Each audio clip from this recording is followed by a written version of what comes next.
إن الله وملائكته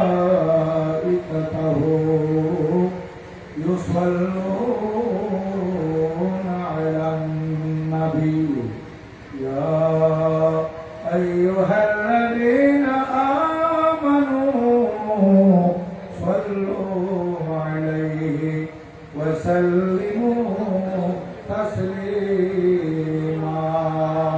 صلى الله على سيدنا محمد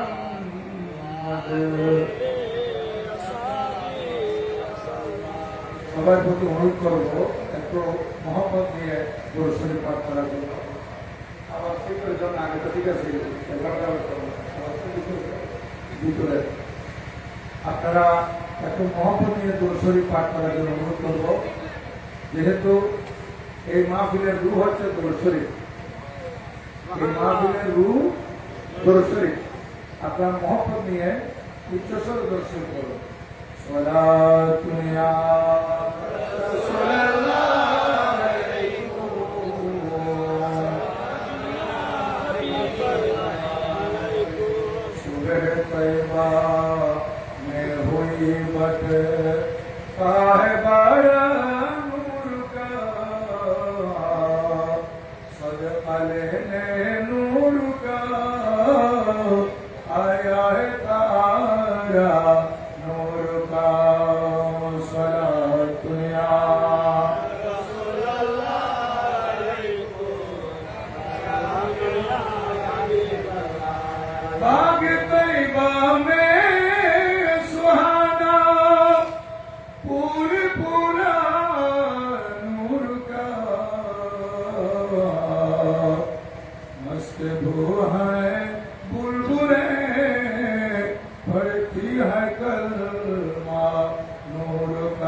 أعوذ بالله من الشيطان الرجيم بسم الله الرحمن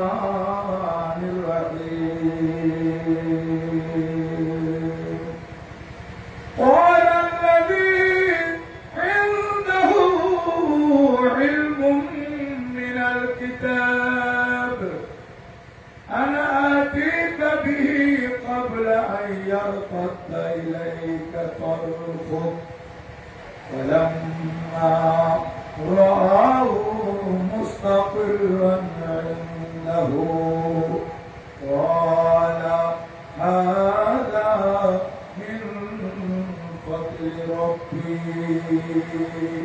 صدق الله مولانا العظيم وصدق رسوله النبي الحبيب الكريم مولانا صل وسلم وبارك عليه खुदा के फضल से हम पर है साया गौसे आजम का এটা প্রত্যেকে মোহাম্মদ নিয়ে বলবেন खुदा के फضल से हम पर है साया गौसे आजम का हमें जो नौ जहां में है सहारा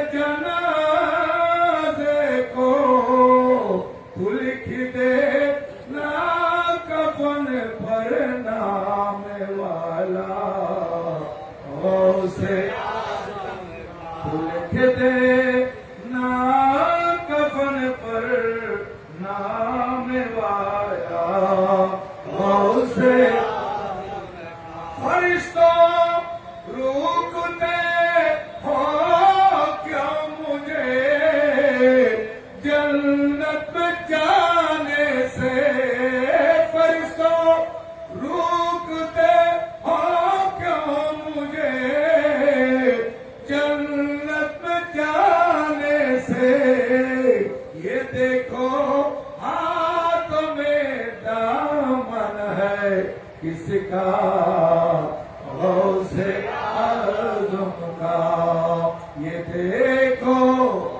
देखो हाथ में दामन है किसका गौसे आज़म का खुदा के फजल से हम पर है साया गौसे आज़म का हमें दो जहां में है सहारा गौसे आज़म का।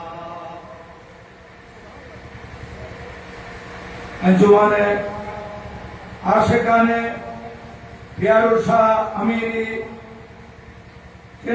আল আমিরি মাঝভান্ডারে কেন্দ্রীয় পরিষদের ব্যবস্থাপনায় বড় সুন্দর পরিবেশে আমির ভান্ডার দরবার শরীফ প্রাঙ্গণে আয়োজিত আজিমুশান জশ্নে সরকারে গৌসে আজম মাহফিল এর মাননীয় সভাপতি আমির ভান্ডার দরবার শরীফের সাজ্জাদানশীন পীরে তরিকত হযরতে কিবলাল হাজ শাহ সুফি ইয়ারুল মুস্তাফা আল আমির ভান্ডারী মুত্তাজিল্লাহুল আলী আমার পাশে তশরিফ ফরমা এই দরবারের শাহজাদা এই দরবারের আওলাদ হযরতে কিবলা শাহ সুফি আল হাজ শামসুদ্দোহা আল আমিরি মুত্তাজিল্লাহুল আলী আমার ডান পাশে তশরিফ ফরমা এই দরবারের শাহজাদা মুজাহিদে মিল্লাত হযরতে শাহ সুফি মাওলানা নওয়াজুজ্জামান আল আমির ভান্ডারী জিদা মজদহ শাহজাদা শাহ সুফি মাওলানা দৌলতুজ্জামান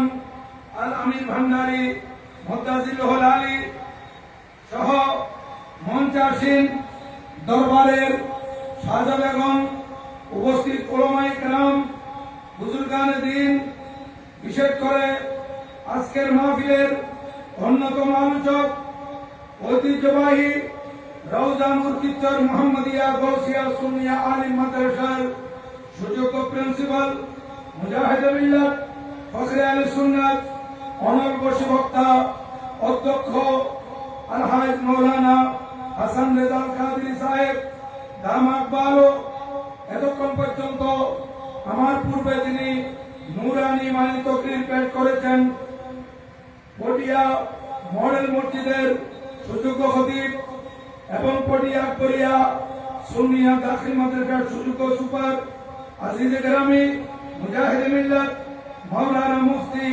ইরফানুল ইসলাম আল কাদরি মুজাহিদে মিল্লাত জনাবে মাওলানা বক্তের হামিদ আল কাদরি সাহেব সহ অপরাপর হযরত উলামায়ে আহলে সুন্নাত এবং আমার সামনে বড় ভক্তি মহব্বত আন্তরিকতা এবং ইখলাস নিয়ে এই মাহফিলে তশরিফ ফরমা আমার বাবা সমতুল্লাহ মুরব্বিগণ সমবয়সী যুবক ভাইরা অত্যন্ত স্নেহের ছোট ছোট মাসুম শিশুরা বিশেষ করে পর্দার আড়ালে মাইকের আওয়াজে ওয়াজ ও নসিহত শ্রবণ করার লক্ষ্যে উযু কালাম করে অপেক্ষমান পর্দানসীন মা ও বোনেরা যদি লাইভ চলে থাকে লাইভে যুক্ত হওয়া কাছের দূরের দেশের প্রবাসের সম্মানিত দর্শক শ্রোতা আমি আপনাদের প্রতি আবারও মাসনুন সালাম পেশ করছি। আসসালামু আলাইকুম ওয়া রাহমাতুল্লাহি ওয়া বারাকাতুহু। মহান রব্বুল আলামিনের আলিশান দরবারে লক্ষ কোটি শুকরিয়া। সরকারে দু জাহাं বায়সে কৌন মকা আরওয়াহুনা ফিদা হো। সাল্লাল্লাহু তাআলা আলাইহি ওয়া আলা আলিহি ওয়া সাহবিহি ওয়া সাল্লামার মুরানি দরবারে দরুদ ও সালামের হাদিয়া তোহফা নজরানা পেশ করার পর আপনাদের শুকরিয়া আদায় করতেছি।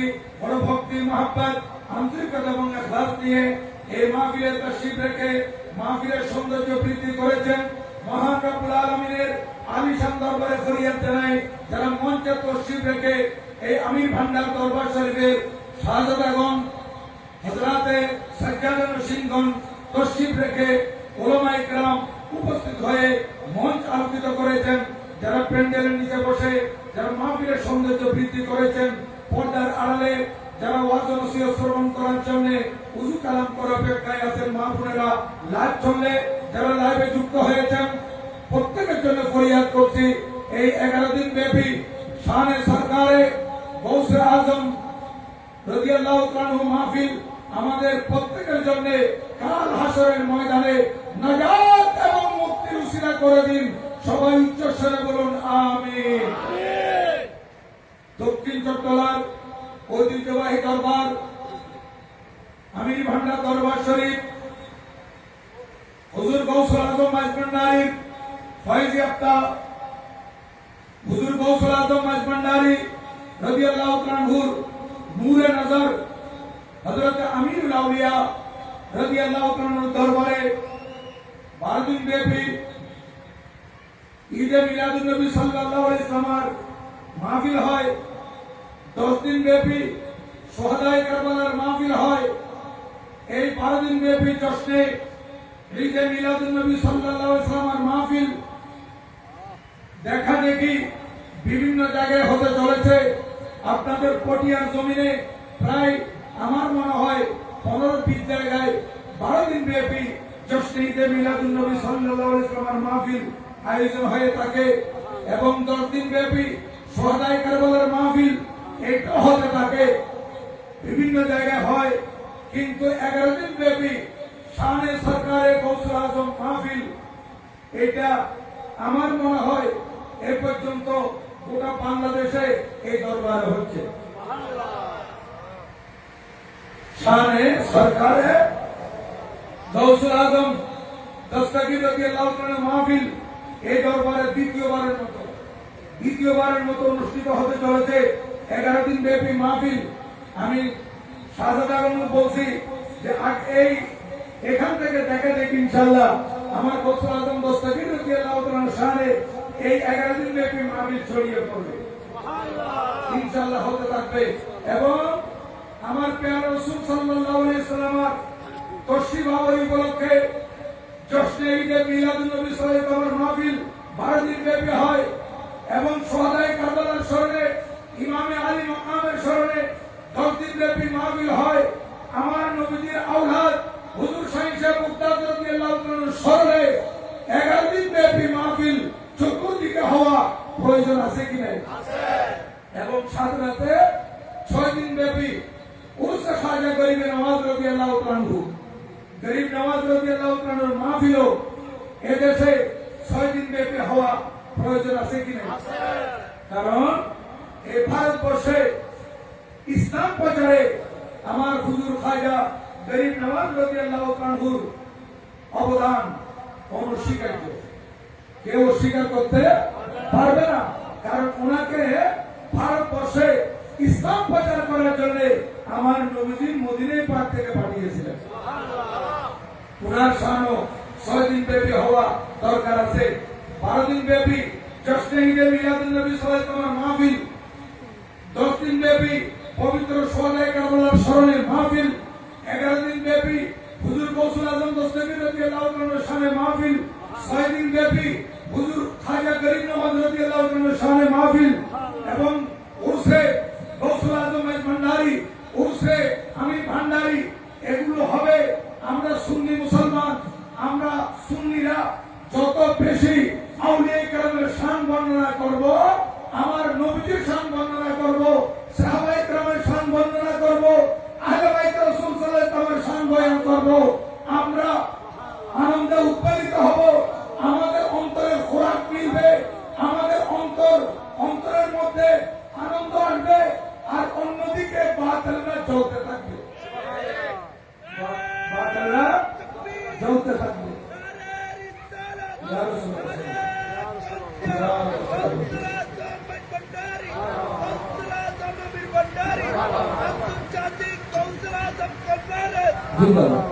তাহলে আমি বলতেছিলাম এইদিকে 11 দিন ব্যাপী এই মাহফিলের আজকে কততম দিবস আপনারা বলেন? আপনারা আলহামদুলিল্লাহ অষ্টম দিবস। অষ্টম দিবস। আরো কয়দিন আছে? 3 দিন। আচ্ছা আলহামদুলিল্লাহ, এটা এবার 12 দিন হবে, আরো 4 দিন আছে ইনশাআল্লাহ। আরো কয়দিন? 4 দিন। একদিন আরো বেড়ে গেল। হ্যাঁ, আমার নবীজির আওলাদ তো, নবীজির আওলাদ, আমার নবীজির এই শান, আমার গোসল আজম দস্তগীর শান সাহেব। দেখো এখানে 500 লাভ করার কোনো সুযোগ নাই। যারা ওলামা ইকরাম তকরির করতেছেন 12 দিন ব্যাপী মাহফিলের এবং 12 দিনের ওলামা ইকরামের নাম যেখানে আছে সেখানে সাবজেক্ট দেওয়া হয় নাই, কিন্তু প্রতিদিন ওলামা ইকরামকে নির্ধারিত সাবজেক্ট দেওয়া হয়েছে। যেখানে প্রতিদিনের যে হ্যান্ডবিল গুলো আছে সেখানে সাবজেক্ট আছে। তো আমার ব্যাপারে দেখতেছি ব্যতিক্রম নেই। আমার ব্যাপারে একটা সাবজেক্ট আছে, সেটা হচ্ছে সূরা নামল। কোরআনুল কারীমের সূরা নামলের 20 নম্বর আয়াত থেকে 40 নম্বর আয়াত পর্যন্ত আলোচনার মাধ্যমে আউলিয়া কেরামের শান তুলে ধরা এবং আমার গোসল আজম দস্তগীর রাদিয়াল্লাহু তাআলার কারামত আলোচনা করা। এটা ব্যাপক সাবজেক্ট, কিন্তু দীর্ঘ তকরির করার কোনো সুযোগ নাই। যেহেতু আপনারা আমার দিকে তাকিয়ে আছেন, যদি হয়তো আপনারা দেখেন নাই, আমরা যারা মঞ্চ আছে আমরা দেখছি। আজকের মাহফিলের অন্যতম আকর্ষণ মুজাহিদ মিল্লাত অধ্যক্ষ আলহাজ মাওলানা হাসান রাজা আল কাদরি দামাত বারো, তিনি তশরিফ নিয়ে আসছেন। উনি মঞ্চে আসবেন, আমার তকরির আমি ইনশাআল্লাহ ইতি টানব। তিনি মনে জিয়ারতের মধ্যে আছেন, জিয়ারত করতেছেন। দেখো আমি কোরআনুল কারীমের সূরা নামলের 40 নম্বর আয়াতের প্রথম অংশ তেলাওয়াত করেছি। যেহেতু আমার ফিনিশিং সেদিকে আমাকে খুব দ্রুত বলতে হবে, কারণ এখানে যে সাবজেক্ট আছে এই সাবজেক্ট মিনিমাম 2 থেকে 2.5 ঘন্টা 3 ঘন্টা বর্ণনা করলে এটা শেষ হয়, কিন্তু আমাকে 1 ঘন্টার ভিতরে শেষ করতে হবে। তাই 1 ঘন্টার ভিতর 3 ঘন্টার বয়ান যদি শেষ করতে হয় তাহলে আমাকে একটু দ্রুত বর্ণনা করতে হবে। আপনারা একটু খেয়াল করবেন, আপনার গভীর মনোযোগ, এদিক সেদিক খেয়াল করবেন না। কারণ কোরআনুল কারীমে আল্লাহ সুবহানাহু ওয়া তাআলা আল্লাহর প্রিয় বান্দা আউলিয়া কেরামের বহু আলোচনা করেছেন। শুধু সূরা নামলে নয়, কোরআন শরীফ যদি আমরা খুলি 3য় নম্বর সূরা আলে ইমরান, সেখানেও আল্লাহর ওলিগণের আলোচনা আছে। সূরা ইউনূসের মধ্যে 62, 63, 64 নম্বরের মধ্যে আল্লাহর ওলিগণের আলোচনা আছে। কোরআনুল কারীমের 15তম পারার সূরা কাহফের মধ্যে 3 জায়গায় আল্লাহর ওলিগণের আলোচনা আছে।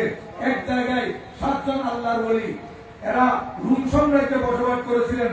হযরত ইমলিকা, হযরত মারসালমিনা, হযরত শাহনুস, হযরত দাবারনুস, হযরত মারতুস, হযরত কশাবতিরুস, হযরত কসতুনাস রাদিয়াল্লাহু তাআলা আনহুম। এই 7 জন ওলির আলোচনা কোরআন শরীফের সূরা কাহফের 9 নম্বর আয়াত থেকে 26 নম্বর আয়াতের মধ্যে আল্লাহ পাক আলোচনা করেছেন। আবার এই কোরআন শরীফের 60 নম্বর আয়াত থেকে 82 নম্বর আয়াত পর্যন্ত হযরত খাজা খিজর আলাইহিস সালামের আলোচনা মুসা আলাইহিস সালামের সাথে আছে। আবার 83 নম্বর আয়াত থেকে 101 নম্বর আয়াত পর্যন্ত সেখানে আল্লাহ পাক সুবহানাহু ওয়া তাআলা হযরত সুলতান যুলকারনাইন আলাইহিস সালামের আলোচনা করেছেন। এবার সূরা মরিয়মের মধ্যে আছেন 16তম পারা, সেখানেও আল্লাহর ওলির আলোচনা আছে। এই সূরা নামল এটা 19তম পারা। কততম পারা? 19তম পারা।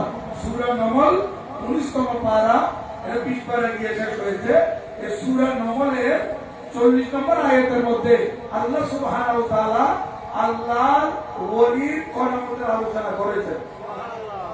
আবার আমরা যদি দেখি কোরআনুল কারীমের 30তম পারা সূরা বুরুজ, সেখানে যুবক ওলির আলোচনা আছে। এভাবে বহু আউলিয়া কেরামের আলোচনা আল্লাহ পাক কোরআনে পাকে করেছেন। কেন? এদের এই আউলিয়া কেরামকে এত বেশি মর্যাদা, এত বেশি পাওয়ার, এত সাহেবের কারামত এটা করেছেন কে? আল্লাহ সুবহানাহু ওয়া তাআলা। আল্লাহর ওলিগণকে আল্লাহ পাক মর্যাদা দান করেছেন, সম্মানিত করেছেন, ওনাদেরকে সাহেবে কারামত বানিয়েছেন, ওনারা বান্দাদেরকে হেদায়েতের জন্য বিভিন্ন কারামত দেখাচ্ছেন। এগুলো দিয়েছেন আমার আল্লাহ সুবহানাহু ওয়া তাআলা। আবার আল্লাহ পাক সুবহানাহু ওয়া তাআলা নিজেই নিজের জবানে পাকে সেগুলো আলোচনা করেছেন। দেখেন, নিজের জবানে আলোচনা করেছেন, এগুলো কোরআন শরীফে এসে গেছে। তাহলে আল্লাহর ওলিগণের আলোচনা কোথায় এসেছে বলেন? কোথায় এসেছে? কোরআন শরীফে। তাহলে আজকে 11 দিন ব্যাপী শানে জশ্নে শানে সরকারি গৌসুল আজম মাহফিল, এই মাহফিল এটা করা, এটা আমার আল্লাহর সুন্নাত। বলেন কার সুন্নাত? আল্লাহর সুন্নাত। কেন? যেহেতু আউলিয়া কেরামের শান বর্ণনা করেছেন কে? আল্লাহ পাক। এসেছে কোথায়? কোরআন শরীফে। তো কোরআন শরীফ যখন আল্লাহর ওলিগণের আলোচনা এসেছে, কোরআন শরীফ যখন আল্লাহ তাআলার কুদরতের বাণী, তাহলে বুঝে গেল আল্লাহর ওলিগণের আলোচনা এটা আল্লাহ তাআলার সুন্নাত। আবার আমরা যদি হাদিস শরীফ দেখি, বুখারী শরীফ থেকে শুরু করে সিহাহ 6টা হাদিসের কিতাব, যত অন্যান্য হাদিসের কিতাব আছে, প্রত্যেকটা হাদিসের কিতাবের মধ্যে আপনারা আল্লাহর ওলিগণের আলোচনা দেখতে পাবেন।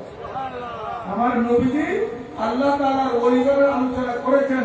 তাহলে যখন হাদিস শরীফ ওলিগণের আলোচনা এসেছে, তাহলে আল্লাহর ওলিগণের আলোচনা করা এটা আমার নবীজির সুন্নাত। তাহলে কোরআন শরীফে ওলিগণের আলোচনা আসার কারণে এটা কার সুন্নাত হলো? আল্লাহ তাআলার সুন্নাত। হাদিস শরীফে ওলিগণের আলোচনা আসার কারণে এটা কার সুন্নাত হলো? প্রিয় নবীজির সুন্নাত। আজকে আমরা কত বড় একটা ফজিলতপূর্ণ মাহফিলে বসেছি। যে মাহফিল করা আল্লাহ তাআলার সুন্নাত, যে মাহফিল করা আমার নবীজির সুন্নাত, এই ধরনের একটা মাহফিলে বসেছি এবং বসেছি আমিরুল আউলিয়ার দরবারে। তাহলে আমরা কি খালি ফেরত যাব? আল্লাহ পাক সুবহানাহু ওয়া তাআলা কবুল আর মঞ্জুর করেন। সবাই বলুন আমিন। সম্মানিত হাজিরিন, আমি যে আয়াত তেলাওয়াত করেছি, এই আয়াত হচ্ছে 19তম পারা সূরা নমল। এই সূরা নমল হচ্ছে সূরা 114টির মধ্যে সিরিয়ালের 27 নম্বর সূরা। কত নম্বর? 27 নম্বর।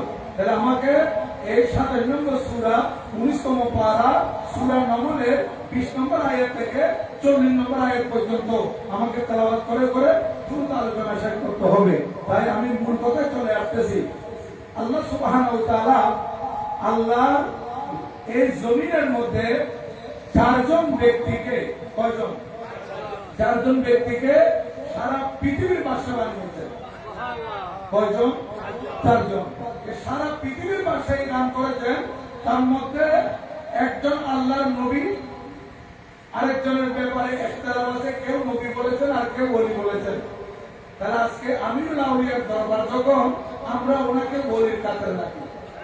তাহলে সারা পৃথিবীর ক্ষমতা একজন নবীকে দান করেছেন, একজন ওলিকে দান করেছেন, আর 2জন কাফেরকে দিয়েছেন। কেন? আল্লাহ পাক সুবহানাহু ওয়া তাআলা দুনিয়াবাসীকে এই কথা শিক্ষা দেওয়ার জন্য এই 2জন কাফেরকে সারা পৃথিবী জুড়ে ক্ষমতা দিয়েছেন। কেন?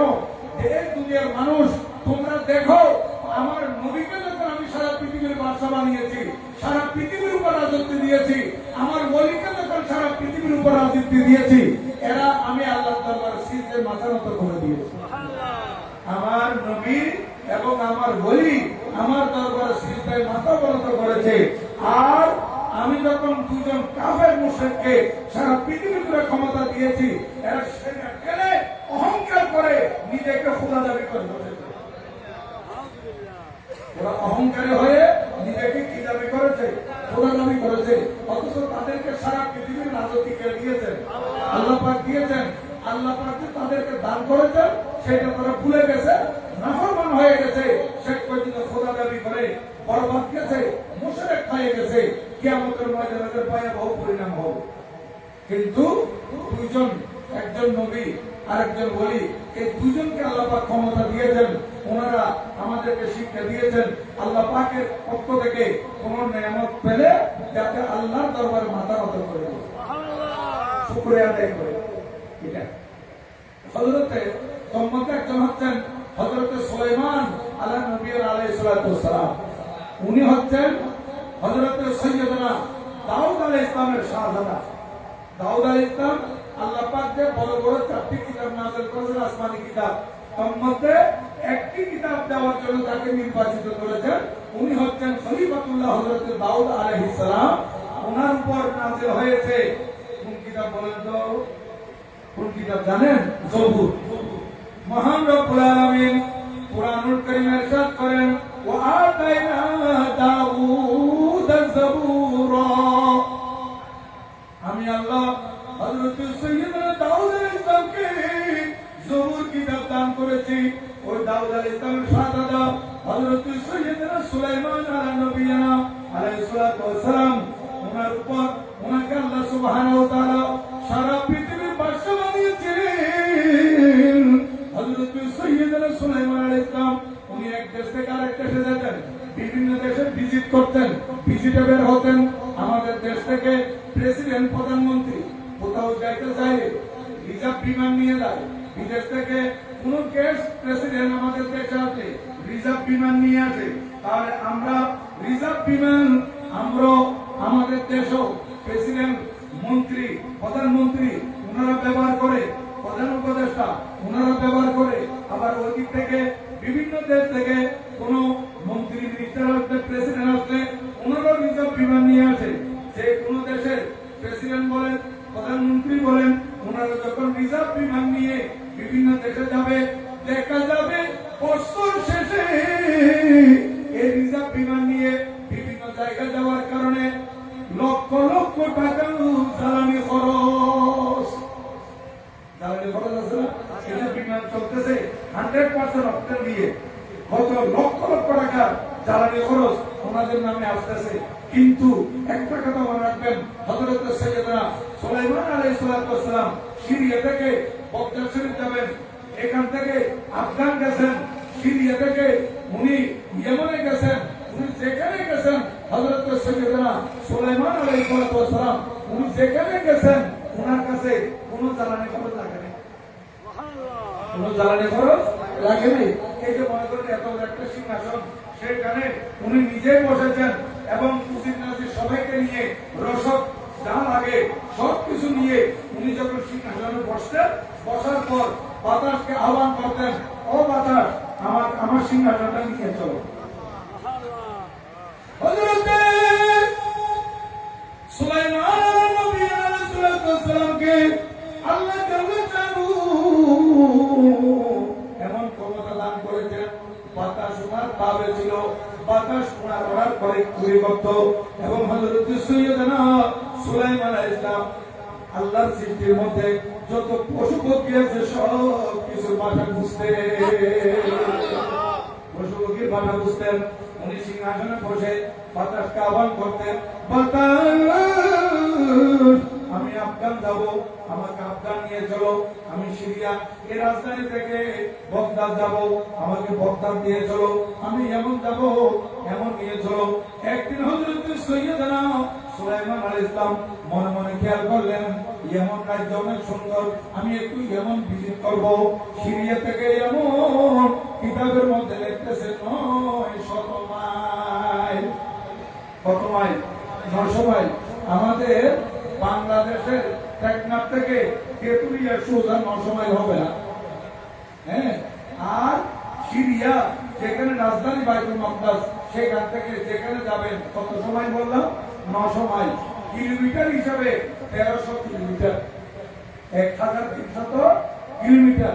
উনি বসলেন সিংহাসনে, উজির নাজির সবাইকে বসালেন, দূরে যাচ্ছেন কারণ উনি বাদশাহ, বাদশার সাথে মন্ত্রী, মিনিস্টার আরো যাবে না, গেস্ট যাবে, ওনার সবাইকে নিয়ে বসেন, রসদ সব নিয়েছেন।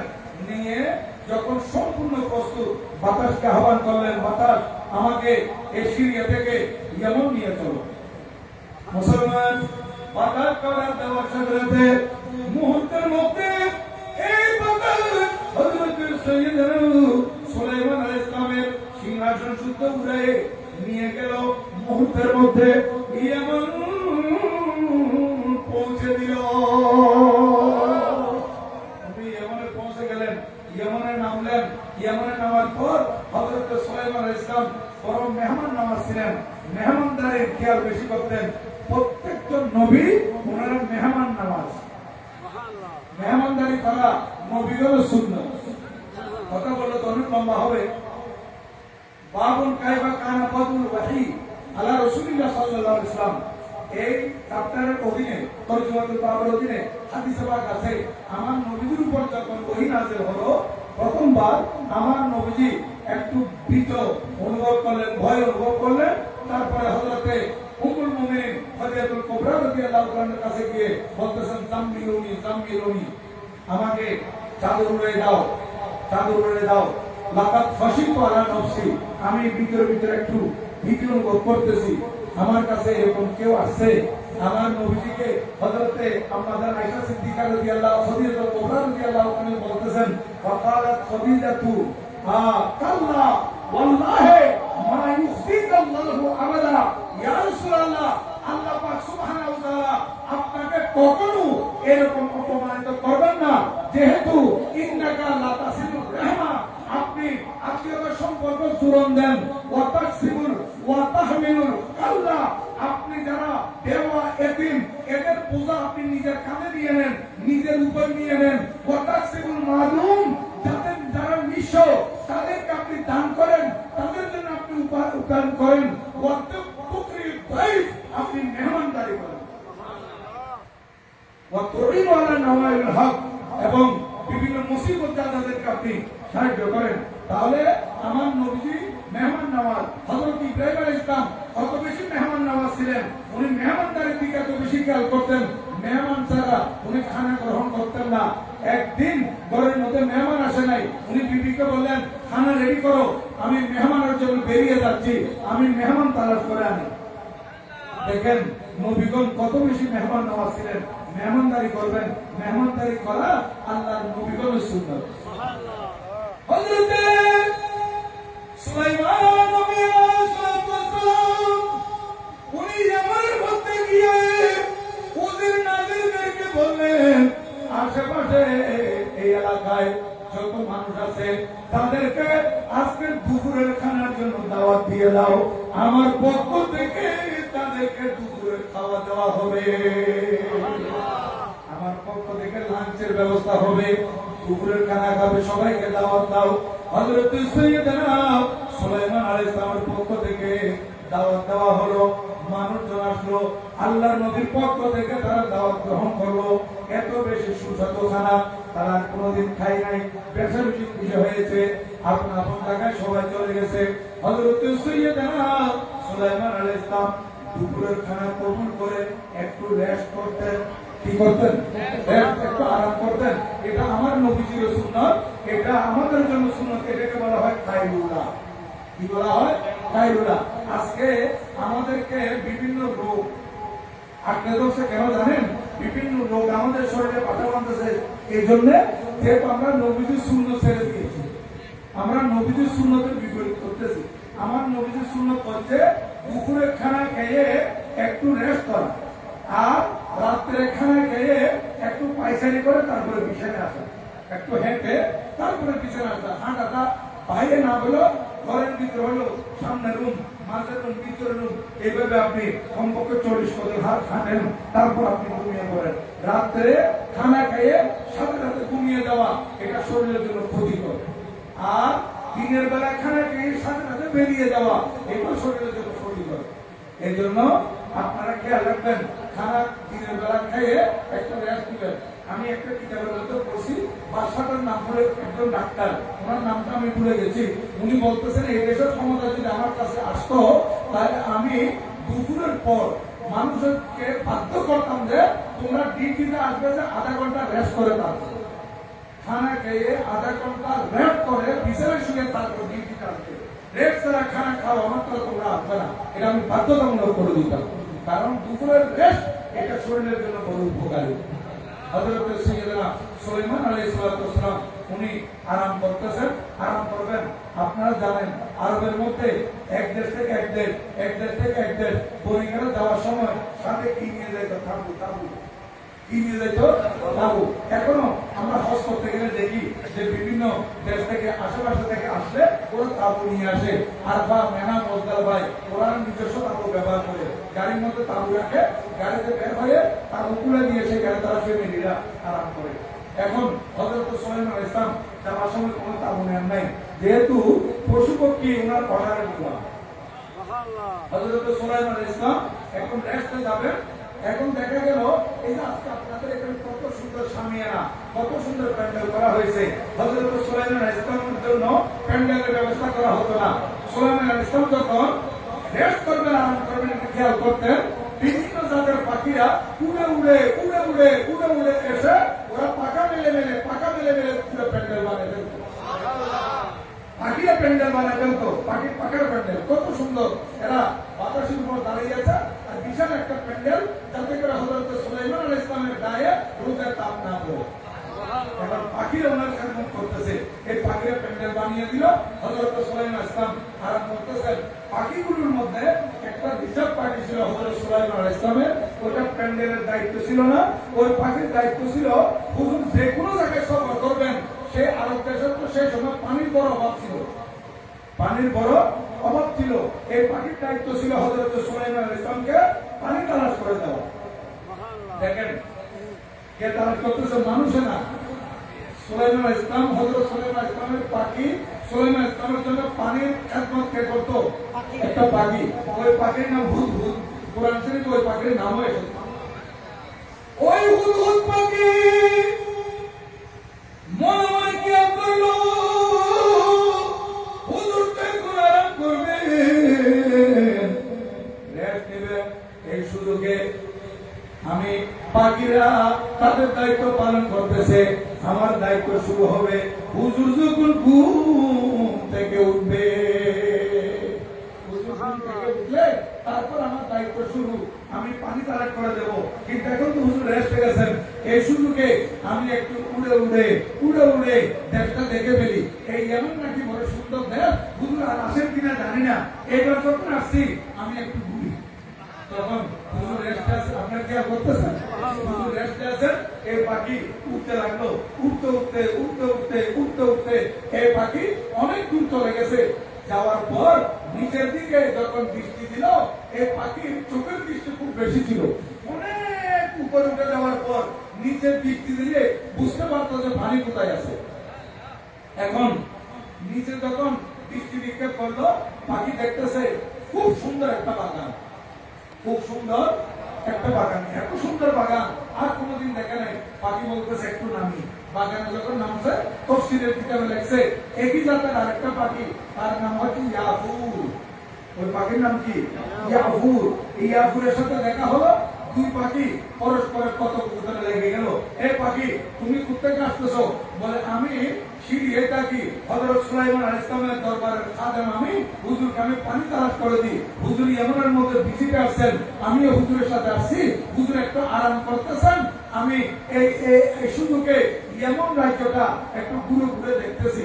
তো বলতেছে তুমি এখানে কি? বলে এই বাগানটা সবার শহরের অধীনে। বাগানটা কোথায়?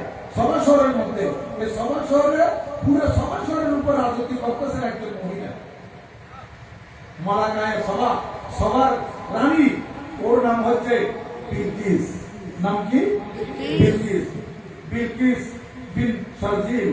বলতেছে এই বিলকিস এত বড় ক্ষমতাধর, আশেপাশে কোন রাষ্ট্র, আশেপাশে কোন দেশ সাহস করে না এই বিলকিসের সাথে মোকাবেলা করার জন্য। মুসলমান দেখা গেল ওই ইয়াকুর বলতেছে আমার রানী বড় ক্ষমতাধর, আমার রানী এত বেশি পাওয়ারফুল, আশেপাশে কেউ সাহায্য করে না আমার রানীর সাথে মোকাবেলা করার জন্য। ও ভাই হুজুর, আমি তোমাকে একটু বলি, তুমি যদি চাও আমার সাথে গিয়ে আমার রানীকে একটু দেখে আসতে পারো। তুমি যদি চাও আমার রানীকে একটু দেখে আসতে পারো, আমি তোমাকে বলবো আমার রানীকে দেখে আসার জন্য। বলতেছে না না ভাই, আমি দেখতে পারবো না। কেন? হযরত সুলাইমান আলাইহিস সালাম যদি ঘুম থেকে উঠে যায় তাহলে তো সমস্যা হবে, আমাকে মারবে, শাস্তি দিবে, কারণ আমি হুজুরকে বলি আসিনি। হুজুর যখন রেস্টে গেছেন আমি না বলে চলে আসছি যে হুজুর ঘুমটার আগে আগে আমাকে ব্যাক করতে হবে। বলে হুজুর ঘুমাইছে তখন মাত্র ঘুমাইছে, কিছুক্ষণ ঘুমাবে না? বলে হ্যাঁ কিছুক্ষণ ঘুমাবে। তাহলে আর সমস্যা কি? তোমাকে আমার রানী দেখতে বেশিক্ষণ সময় লাগবে না, চলো। এই কথা বলতে বলতে কিতাবে লিখতেছে আগে ইয়াকুব উঠতেছে, এর পিছে পিছে ভূত পাখি যাচ্ছে। যেতে যেতে যেতে যেতে কিছু যাওয়ার পর দেখতেছে বিশাল এক বিল্ডিং, অনেক বড় একটা বিল্ডিং। চতুর্দিকে সিকিউরিটি আছে, সৈন্য আছে, আর্মি আছে, এরা বন্দুক তাক করে আছে। এখন বন্দুক তাক করে আছে মানুষের চোখে। রানীকে মারতে আসবে, এই ধরনের খেয়াল নিয়ে কেউ আসবে, তাদেরকে গুলি করবে। কোন পার্টির জন্য তো বন্দুক তাক করে রাখে নাই। এখন ইয়াফুর ওই বিল্ডিং এর ভিতর ঢুকে গেছে। ইয়াফুরের পর পর ভূত ঢুকছে, দেখতেছে বিল্ডিং সেটার ভিতরে আরেকটা বিল্ডিং। এত রানীর নিরাপত্তার জন্য এত সুন্দর করে বিল্ডিংটা করছে, বিল্ডিং এর ভিতরে আরেকটা বিল্ডিং। যখন সেই বিল্ডিং অতিক্রম করছে দেখতেছে সেখানে আরেকটা বিল্ডিং, সেটা অতিক্রম করার পর দেখতেছে আরেকটা বিল্ডিং, সেটা অতিক্রম করার পর দেখতেছে আরেকটা বিল্ডিং। এইভাবে 6টি বিল্ডিং অতিক্রম করার পর 7 নম্বর বিল্ডিং এ যখন ঢুকছে দেখতেছে বিশাল এক সিংহাসন, যে সিংহাসনের কথা আল্লাহ পাক কোরআনে পাক উল্লেখ করেছেন। বিশাল এক সিংহাসন। বলতেছে ভূত ভূত ইয়াফুরকে, এই ইয়াফুর তোমার রানী কোথায়? সিংহাসন তো খালি। বলে এখন আমার রানীর পূজার টাইম, পূজা। নাউজুবিল্লাহ বলেন না? কোথায় কোথায়? ওই দেখো আমার রানী সূর্য পূজা করতেছে। কি পূজা করতেছে? সূর্য। তখন ভূত ভূত বলতেছে এই রানী কেমন? বুদ্ধি থাকলে এই সূর্য তো সৃষ্টি, রানী যেমন সৃষ্টি, সূর্য সৃষ্টি। সৃষ্টি কেন সৃষ্টির পূজা করে? এই রানীকে সৃষ্টি করছেন আল্লাহ, সূর্যকে সৃষ্টি করছেন আল্লাহ, আল্লাহকে ইবাদত করতে হবে। এই রানী সূর্য কেন পূজা করতেছে? এই কথা বলে বলতেছে এখানে আমি থাকবো না, আল্লাহর কথা বাধা বসতে পারে, আমি বের হয়ে যাব।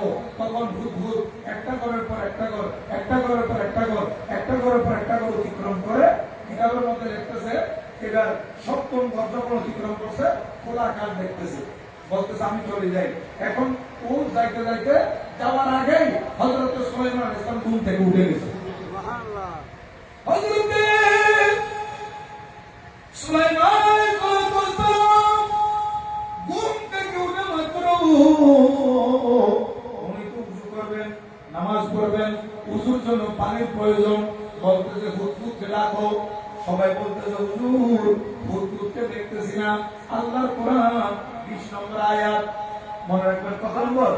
ওই যে 20 থেকে কত বললাম? 40। 20 নম্বর আয়াতে চলে আসলাম। সূরা নামল, সূরা নামল পারা 19, পারা 19, সূরা নম্বর 27, আয়াত নম্বর কত? 20। আল্লাহর কোরআন কারো কাছে কোরআন শরীফ থাকলে খুলে দেখতে পারবেন। বিসমিল্লাহির রাহমানির রাহিম। ওয়া তাওয়াক্কালাত তায়রা ফাকালা মা লিয়া লা আরাল হুদহুদা আম কানা মিনাল গায়িবিন। কোরআন শরীফের আয়াত যখন শেষ হবে তেলাওয়াত, তখন আপনারা বলবেন আল্লাহু আকবার। হ্যাঁ মুসলমান, এই আল্লাহর কোরআন বলতেছে ওয়া তাফাক্কাদাত তায়রা, পাখিকে তালাশ করতেছে, তফসীর করতেছে পাখি কোথায়। মা লিয়া লা আরাল হুদহুদা, হযরত সুলাইমান আলাইহিস সালাম বলতেছেন হুদহুদকে আমি দেখতেছি না কেন? আম কানা মিনাল গায়িবিন, সে কোন উপস্থিত নাকি? এই কথা বলার পর সবাই এদিকে জিজ্ঞাসা করে যে বলতেছে হুজুর হুদহুদকে তো পাওয়া যাচ্ছে না। হযরত সাইয়েদনা সুলাইমান আলাইহিস সালাম একটু রাগান্বিত হলেন। উনি বলতেছেন 21 নম্বর আয়াত, বিশেষ করে কত? আমি আপনাদের থেকে জিজ্ঞাসা করব, এখন কত আয়াত তেলাওয়াত করব, আপনাদের থেকে জিজ্ঞাসা করব। আমি প্রথমে কয়েকটা বলে দিচ্ছি। 21 নম্বর আয়াত, লাউআযিবান্নাহু আযাবান শাদীদা আও লা'যবান্নাহু আও লায়াতিয়ান্নি বিসুলতানিন মুবিন। আল্লাহ কোরআন বলতেছে, হযরত সুলাইমান আলাইহিস সালাম বলতেছেন আজকে আসুক আমি তাকে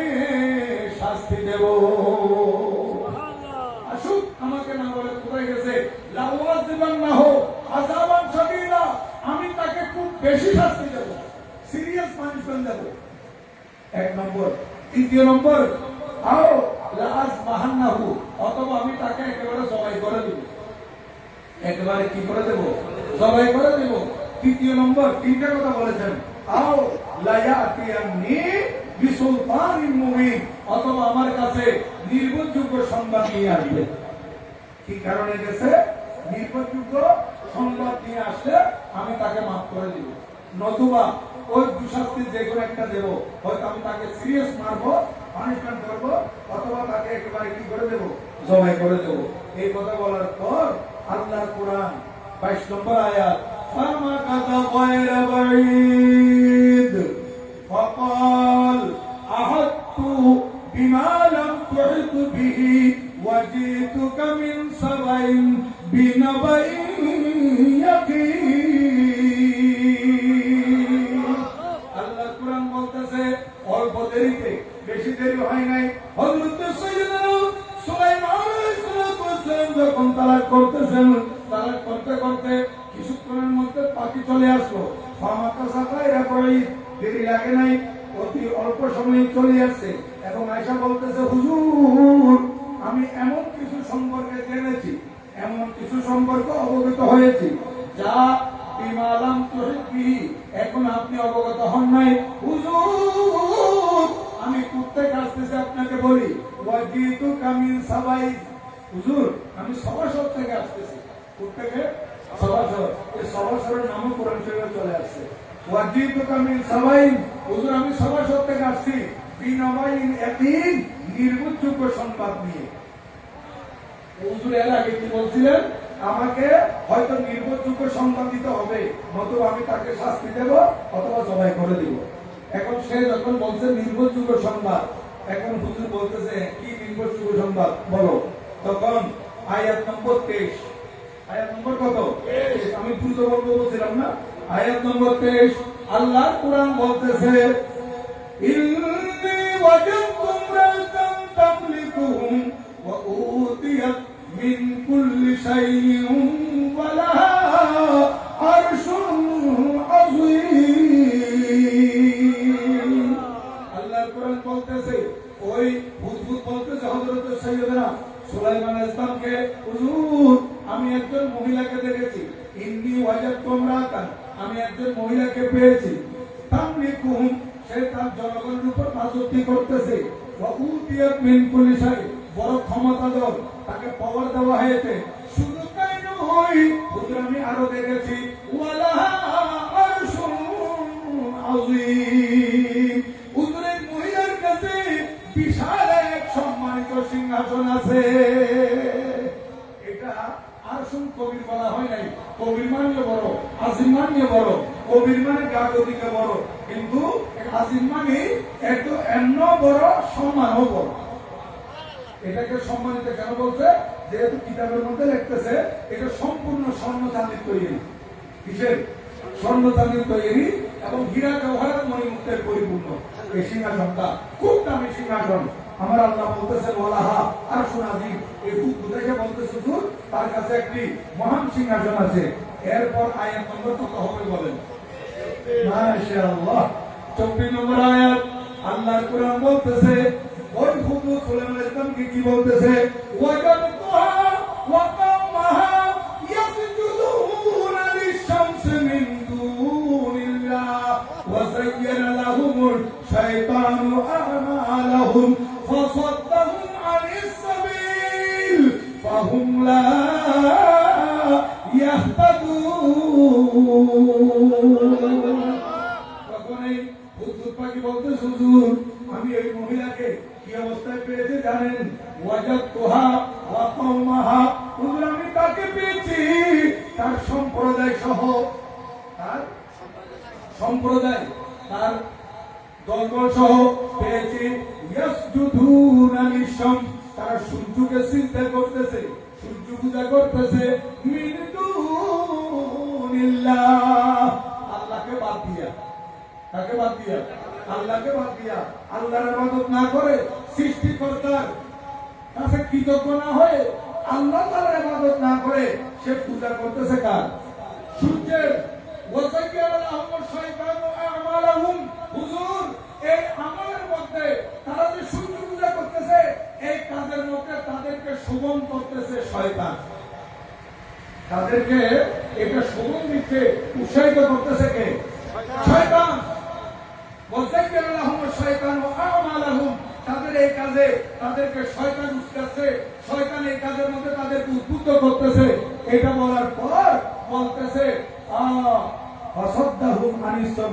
শয়তান তাদেরকে হক পথ থেকে পর্দা করে রেখেছে। হক পথে যাতে না আসে, ইসলামের পথে না আসে, আল্লাহ এবং আল্লাহ রসুলের পথে যাতে না আসতে পারে, এই জন্য হক পথের মাঝখানে প্রাচীর দিয়ে রেখেছে, দেয়াল দিয়ে রেখেছে।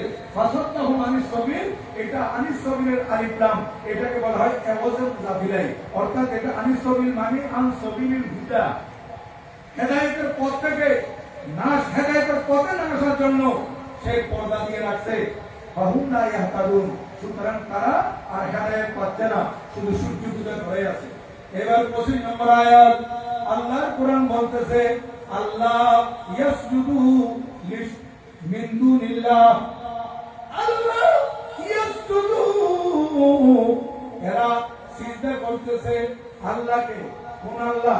আল্লাযী ইউখরিজুল খাবা ফিস সামাওয়াতি ওয়াল আরদ ওয়া ইয়ালামু মা তুখফুনা ওয়া মা তুলিনুন। বলতেছে ওই আল্লাহর ইবাদত থেকে নিবৃত্ত করে রেখেছে যে আল্লাহ ইউখরিজুল খাবা ফিস সামাওয়াতি ওয়াল আরদ, আসমান এবং জমিন থেকে, নবমণ্ডল এবং ভূমণ্ডল থেকে গোপন গোপন জিনিস, গোপন গোপন খাজানা আল্লাহর বান্দাদের জন্য বের করে দেয়। ওই আল্লাহর ইবাদত থেকে। আল্লাহু আকবার। ইয়া রাসূলুল্লাহ জিন্দাবাদ জিন্দাবাদ জিন্দাবাদ। দেখেন দেখেন এখানে কোন আল্লাহর ইবাদত থেকে মানুষকে ফিরে রাখছে, নিবৃত করে রাখছে, যে আল্লাহ সুবহানাহু ওয়া তাআলা আসমান এবং জমিন থেকে খাজানা বের করে দেয় বান্দার জন্য, গোপন ভান্ডার বের করে দেয়। তাফসীরের মধ্যে লিখতেছে আসমান থেকে গোপন কি বের করে?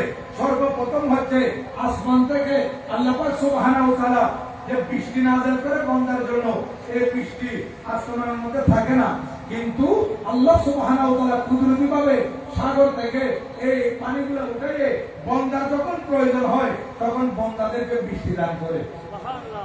আমাদের দেশটা গ্যাসের উপর বাঁচতেছে, গ্যাসের উপর। কোন কোন দেশের মধ্যে স্বর্ণের খনি আছে, কোন কোন দেশের মধ্যে তেলের খনি আছে, আছে না? আছে। এই গোপন ভান্ডার এগুলো বৈজ্ঞানিকরা যে বের করছে, আল্লাহ পাক সুবহানাহু ওয়া তাআলা তাদেরকে যদি বের করার ক্ষমতা না দিতেন, তাদের বাপদাদারও কোনো সাহায্য ছিল না বের করার। কিন্তু এগুলো যেহেতু বান্দার জন্য উপকারী, তাই আমার আল্লাহ সুবহানাহু ওয়া তাআলা এমন কিছু মানুষ তাদের ব্রেনের মধ্যে এগুলো ঢুকিয়ে দিয়েছে যে জমিনের মধ্যে স্বর্ণের খনি আছে, পেট্রোলের খনি আছে, ডিজেলের খনি আছে, কয়লার খনি আছে, তোরা সেগুলো বের কর। যে আল্লাহ বান্দাদেরকে এত নিয়ামত দিয়েছেন, ওই আল্লাহর ইবাদত থেকে শয়তান মানুষদেরকে কি করে রেখেছে? ফিরে রেখেছে, নিবৃত্ত করে রেখেছে।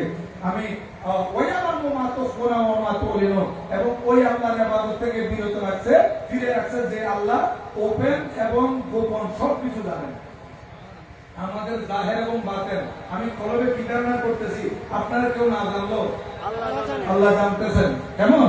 এবং আল্লাহ পাক সুবহানাহু ওয়া তাআলা আল্লাহ নবীগণকে ক্ষমতা দিয়েছেন এবং নবীগণের উসিলায় ওলিদেরকে ক্ষমতা দিয়েছেন। এটা আল্লাহর ওলিগণও জানেন, অনেক সব বন্দার খবর আল্লাহর ওলিও জানেন। কিভাবে এটা জানার ক্ষমতা কে দিয়েছেন?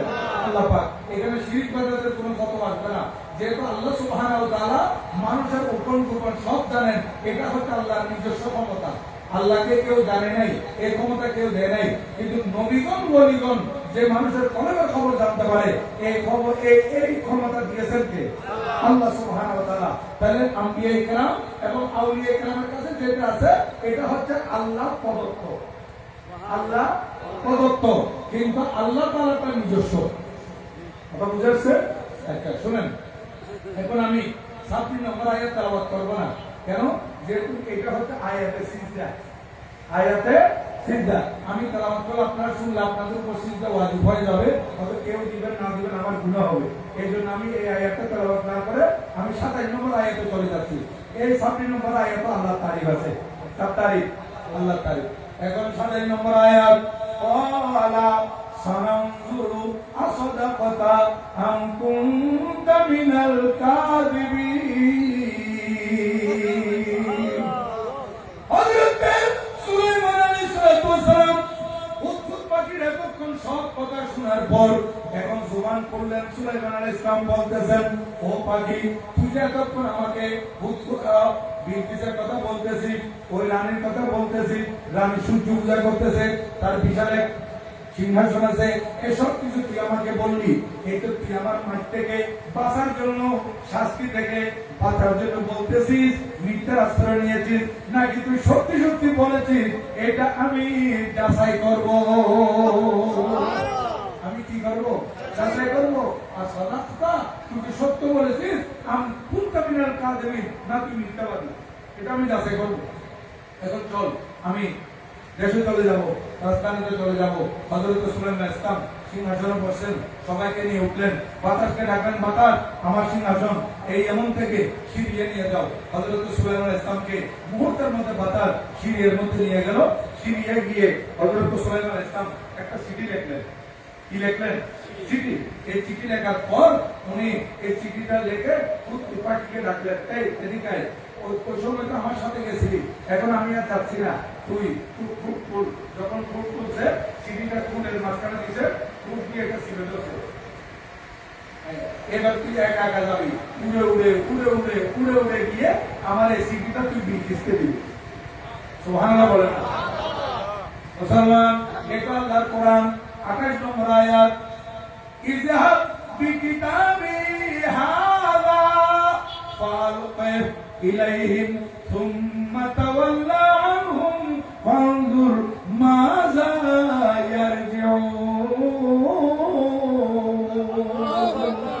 হযরত সুলাইমান, আল্লাহু আকবার, ইয়া রাসূলুল্লাহ সাল্লাল্লাহু আলাইহি ওয়াসাল্লাম, ইয়া রাসূলুল্লাহ, জিন্দাবাদ জিন্দাবাদ। মুসলমান, হযরত সুলাইমান আলাইহিস সালাম বলতেছেন, ইযহাব বিকিতাবি হাযা, আমার এই চিঠিখানা নিয়ে যা, ফালকা ইলাইহিম, রানী বিলকিসকে দিবি, সুম্মা তাওয়াল্লা আনহুম, এটা দেওয়ার পর তুই একটা দূরে কোথাও বসে থাকবি, ফানজুর মাযা তা'মুরিন, তারপর দেখবি রানী এই চিঠি পাওয়ার পর কি পদক্ষেপ নিচ্ছে, রানী কি পদক্ষেপ নিবে, এটা একটু দেখবি। এবার কত নম্বর আয়াত পড়ব? কত? 29 নম্বর, 29 নম্বর। মাশাআল্লাহ। ক্বালা ইয়া আইয়ুহাল মালাউ ইন্নী উলকিয়া ইলাইয়া কিতাবুন কারীম। রানী বিলকিস এখন এই হুদহুদ পাখি চলে আসছে রানী বিলকিসের কাছে। ওই দিন থেকে ছিল রানী বিলকিস সূর্য পূজা করতেছে, কিন্তু আজকে রানী বিলকিস খানা খেয়ে আরাম করতেছে সিংহাসনে, আশেপাশে কেউ নাই, সবাই সিকিউরিটিরা বাইরে বাইরে। হুদহুদ পাখি ওই বিল্ডিং এর পর বিল্ডিং, বিল্ডিং এর পর বিল্ডিং অতিক্রম করে যখন 70 নম্বর ঘরের ভিতর ঢুকলো, দেখতে পেল রানী বিলকিস ঘুমাচ্ছে। তখন এই সুযোগে রানী বিলকিসের বক্ষের উপর থেকে চিঠিখানা ছেড়ে দিল। এখন বক্ষ বরাবর ছেড়ে দিয়েছে, চিঠিটা রানী বিলকিসের বুকে পড়ছে। রানী বিলকিস ঘুম থেকে যখন উঠছে, বক্ষের উপর যখন চিঠি পেয়েছে, চিঠি পরে কি ব্যাপার, ডাক দিছে, আমার সিকিউরিটিরা, আমার সিকিউরিটি, আমার সৈন্যরা কোথায় তোরা? এখানে মানুষ কেমনে আসলো? আমাকে কে চিঠি দিল? তখন তারা সবাই বলতেছে, রানী সূর্যের কসম। আমরা কসম করলে আল্লাহর কসম করি না? এখন তারা সূর্য পূজা করে বিদায় সূর্যের কসম করে বলতেছে, রানী এখানে কোনো কুকুর আসতে পারে নাই, ওই হুদহুদ পাখি ভেন্টিলেটরের মধ্যে বসে আছে। কোথায়? ওই জানালার উপরে কিছু বাতাস আবহাওয়ার জন্য ভেন্টিলেটর এখন প্রায় বন্ধ করে দিয়েছে, ভেন্টিলেটরে বসে আছে। বসে বসে মনে মনে চিন্তা করতেছে, যে সিকিউরিটি তুমি দিয়ে রাখছো, এখানে মানুষ কেমনে আসবে? আমি ফাঁকি আসছি, ও মনে মনে বলতেছে।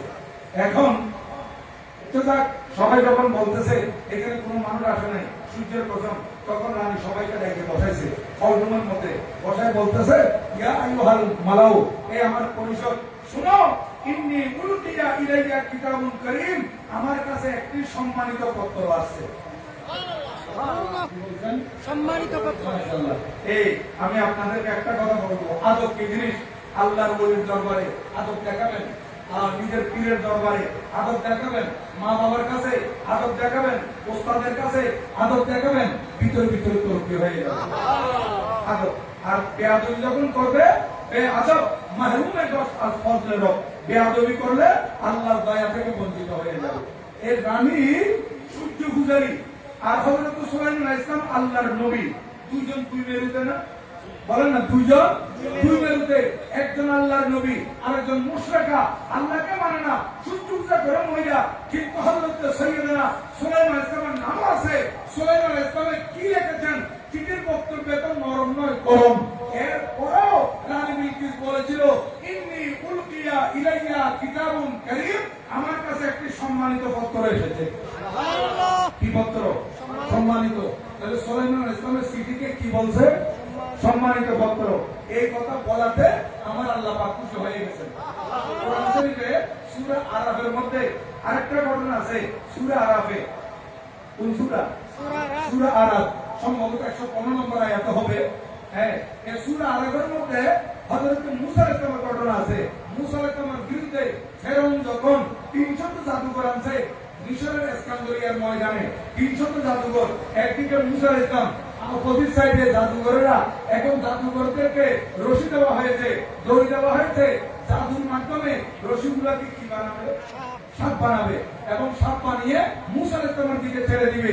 হযরত মূসা আলাইহিস সালাম অস্তিত্বহীন হয়ে যাবে, ভয়ে পালিয়ে যাবে, এই খেয়াল করেছিল তারা। বড় করে বলুন নাউজুবিল্লাহ। এখন এই 300 জাদুঘর হযরত মূসা আলাইহিস সালামের বিরুদ্ধে জাদু চালানোর আগে জিজ্ঞাসা করেছিল, হুজুর আগে খেলা আপনি দেখাবেন, জাদু আপনি আগে করবেন নাকি আমরা আগে করব? এটা এরা তো জিজ্ঞাসা না করলেও পারতো। মূসা আলাইহিস সালাম তো একা, ওনার সামনে কিছু উম্মত আছে, আর তারা 300 জন দেশের বড় বড় সেরা জাদুঘর। এরা অহংকার করে মূসা আলাইহিস সালামকে কিছু জিজ্ঞাসা না করে সব ছাড়ি দিতে পারতো না? বলেন না আপনারা, পারতো কিনা? পারতো। কিন্তু আল্লাহর কোরআন বলতেছে তারা সেটা করে নাই। তারা হযরত মূসা আলাইহিস সালাম থেকে জিজ্ঞাসা করছে, মূসা আলাইহিস সালামকে ইজ্জত দিয়েছে। এই এতটুকু মূসা আলাইহিস সালামকে কেন তারা জিজ্ঞাসা করলো, আদব দেখাইলো, শ্রদ্ধা দেখাইলো, এটা আমার আল্লাহর কাছে পছন্দ হয়েছে।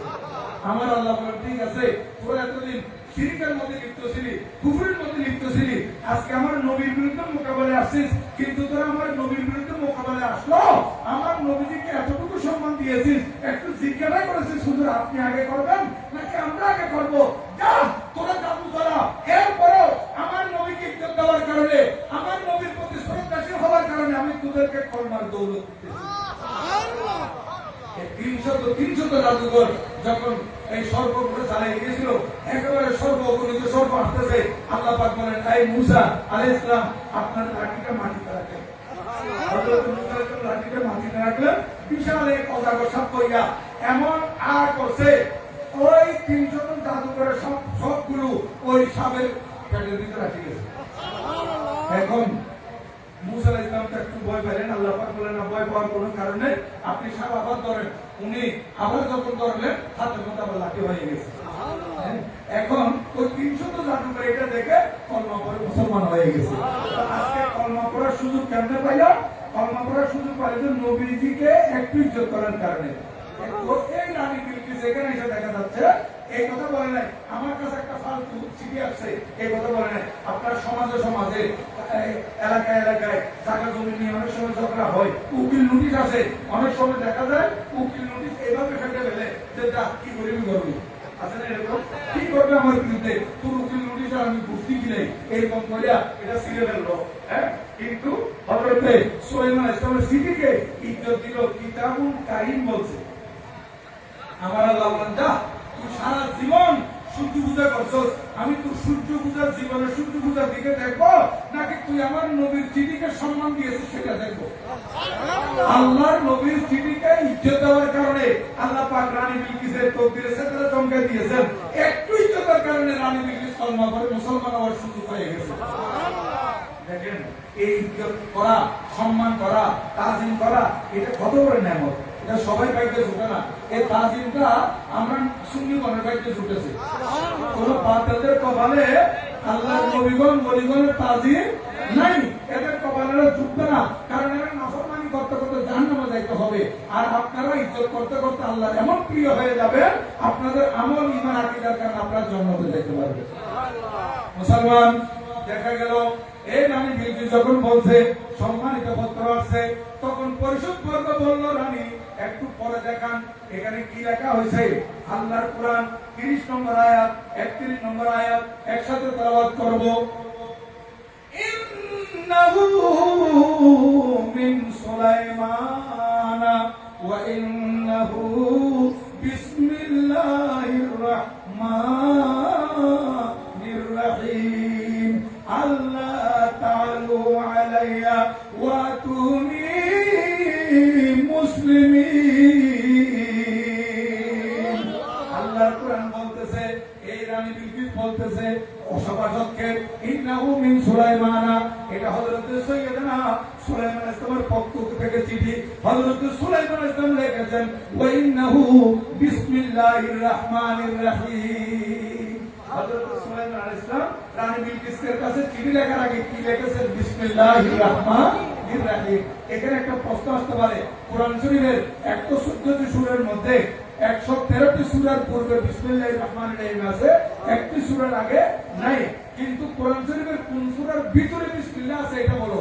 তখন প্রশ্নের উত্তর দিতে হবে সূরা নমল 19তম পারা আয়াত নম্বর 30।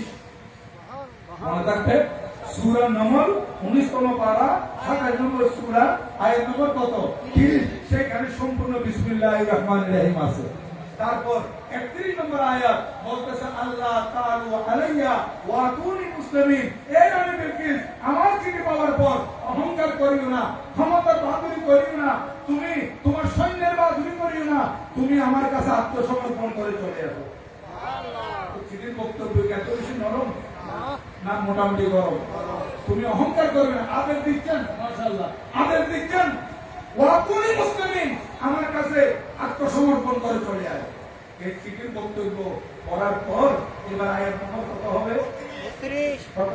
32। মাশাআল্লাহ, 32 নম্বর আয়াত। আল্লাহর কোরআন, ক্বালাত ইয়া আইয়ুহাল মালাউ আফতুনি ফি আমরি মা কুনতু কাতিআতান আমরান হাত্তা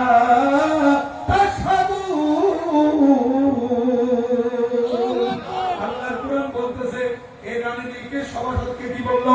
ও আমার সভাসদ, আজ তুমি যে আমরি, এই ব্যাপারে তোমরা আমাকে ফতোয়া দাও। দেখেন রানী বিলকিস কি চাইতেছে? ফতোয়া। অর্থাৎ এখানে ফতোয়া মানে পরামর্শ। ফতোয়া মানে কি? পরামর্শ। আমাকে তোমরা পরামর্শ দাও। মা কুনতু কাতিআতান আমরান হাত্তা তাশহাদুন, আমি যে কোনো ব্যাপারে তোমাদের থেকে পরামর্শ নেওয়া ছাড়া নিজে নিজে কোনো সিদ্ধান্ত নিই না। এই ব্যাপারে তোমরা আমাকে পরামর্শ দাও। আল্লাহর কোরআন 33 নম্বর আয়াত, ক্বালু নাহনু উলু কুওয়াতিন ওয়া উলু বাসিন শাদীদ ওয়াল আমরু ইলাইক ফানজুরি মাযা তা'মুরিন। আল্লাহর কোরআনে এসেছে 33 নম্বর আয়াতে, সৈন্যরা কি বলতেছে? ও রানী, নাহনু উলু কুওয়াতিন ওয়া উলু বাসিন শাদীদ, আমরা বড় শক্তিশালী, আমরা বড় ক্ষমতাধর, আমরা বড় যোদ্ধার, কিন্তু এই ব্যাপারে আমরা মুখ খুলতে পারবো না। সৈন্যরা বলতেছে, আমাদের কাছে অস্ত্র আছে, আমাদের কাছে যুদ্ধের ট্রেনিং আছে, আমরা বড় ক্ষমতাধর, আমরা শক্তিশালী, কিন্তু ওয়াল আমরু ইলাইক, সিদ্ধান্ত আপনার কাছে। সিদ্ধান্ত আপনি সিদ্ধান্ত দেন, যেখানে আপনি দড়ি আনতে বলবেন সেখানে আপনি বেঁধে নিয়ে আসতে পারবো, এতটুকু পারবো। ধরে নিয়ে আসতে বললে বেঁধে নিয়ে আসবো, কিন্তু সিদ্ধান্ত আমরা দিতে পারবো না। ফানজুরি মাযা তা'মুরিন, এবার সিদ্ধান্ত কি দিবেন আপনি চিন্তা করে দেখেন। আয়াত নম্বর এখন কত হবে? 34। মাশাআল্লাহ, 34 নম্বর আয়াত। আল্লাহর কোরআন বলতেছে, ক্বালাত ইন্নাল মুলুকা ইযা দাখালু ক্বরিয়াতান আফসাদুহা ওয়া জাআলু আইজ্জাতা আহলিহা আযিল্লা ওয়া কাযালিকা ইয়াফআলুন। রানী বিলকিস বলল, এই জনের রাজা মহারাজারা, রাজা বাদশারা কোন জনপদে প্রবেশ করলে সেখানে সম্মানিত মানুষকে বেইজ্জত করে, লাঞ্ছিত করে, এরাও এরকম করবে, এরকম করবে। তারপর 35 নম্বর আয়াত, রানী বিলকিস বলতেছে, ঠিক আছে, তোমরা যখন কোন সিদ্ধান্ত দিচ্ছ না, সিদ্ধান্ত যখন আমার উপর ছেড়ে দিয়েছ, আমি তোমাদেরকে বলতেছি, 35 নম্বর আয়াত আল্লাহর কোরআন, ওয়া ইন্নী মুরসিলাতুন ইলাইহিম বিহাদিয়াতিন ফানাযিরাতুন বিমা ইয়ারজিউল মুরসালুন। রানী বিলকিস বলতেছে, ঠিক আছে, আমি একটা বুদ্ধি এনেছি মাথার মধ্যে, আমি ওনার কাছে কিছু হাদিয়া পাঠাবো। ইন্নী মুরসিলাতুন ইলাইহিম বিহাদিয়া, আমি ওনার কাছে উপঢৌকন পাঠাবো, কিছু পোহা পাঠাবো, কিছু প্রেজেন্টেশন পাঠাবো, এবং আমি যাদের মাধ্যমে পাঠাবো এরা ওনার থেকে ওনার সবকিছু অবলোকন করে যতক্ষণ পর্যন্ত আমার কাছে আসবো না ততক্ষণ পর্যন্ত আমি অপেক্ষা করবো।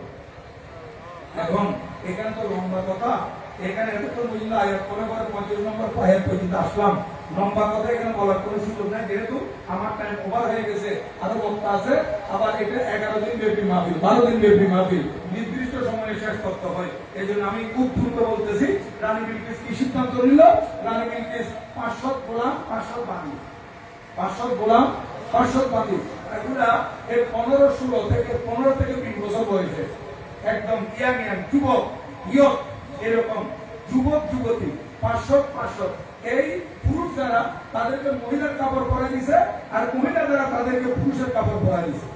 এটা একটা কথা মনে রাখবেন। মাঝখানে আমাকে বলতে হবে, হাদিসে পাক আবু দাউদ শরীফের হাদিস, হযরত আবু হুরায়রা রাদিয়াল্লাহু তাআলা থেকে বর্ণিত, আর আবি হুরায়রা রাদিয়াল্লাহু তাআলা قال لعن رسول الله صلى الله عليه وسلم الرجل يلبس لبسة المرأة والمرأة تلبس لبسة الرجل أو كما قال النبي صلى الله عليه وسلم مثله وكفى।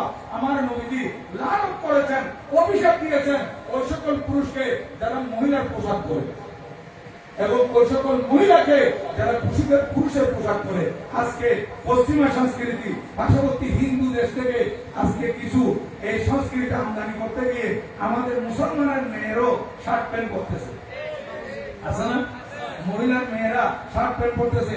আর কিছু যুবক আছে যারা পারতেছে না যে মহিলা হয়ে যেত, বেশে উঠে তাকে মনে হচ্ছে কি মহিলা, কত বলতে চাইতেছে মহিলার মতো, কাপড় পরতেছে মহিলার মতো, হাঁটতেছে মহিলার মতো, খানসাদন করছে, পালা লাগাইছে, এরকম আছে না? সামনে চেন পড়ছে মহিলা। এদেরকে লানত দিছে আল্লাহর প্যারা রাসূল সাল্লাল্লাহু আলাইহি ওয়াসাল্লাম। লানত আমি আর আপনি দেন নাই, কে দিয়েছেন? নবীজি। তো নবীজি তার বিরুদ্ধে লানত দিয়েছে, তার বাঁচার কোনো উপায় আছে? এই সমস্ত মহিলারা যারা পুরুষের পোশাক পরতেছে তারাও বরবাদ, ওই সমস্ত পুরুষ যারা মহিলা সাজতেছে তারাও ধ্বংস। যাক, এখন 500 পুরুষ মহিলার কাপড় পরা দিছে, 500 মহিলা পুরুষের কাপড় পরা দিছে। এদের মধ্যে একজন সরকার মানে দিছে, সরকারের নাম হচ্ছে মুনজির বিন আমর। মুনজির বিন আমর, সে বড় বুদ্ধিমতী ছিল। তাকে বলছে, তুমি ওই সুলাইমান আলাইহিস সালামের সবকিছু অবলম্বন করবা, ওনার কথাবার্তা, চাল চলন, তোমাদের পক্ষ থেকে উপরোধন উনি নিচ্ছে কিনা এগুলা দেখবে। এবং এই 500 গোলাম, 500 বান্দী, তাদের জন্য প্রতিজনের জন্য একটা একটা ঘোড়া, তাহলে কয়টা ঘোড়া? 1000 ঘোড়া।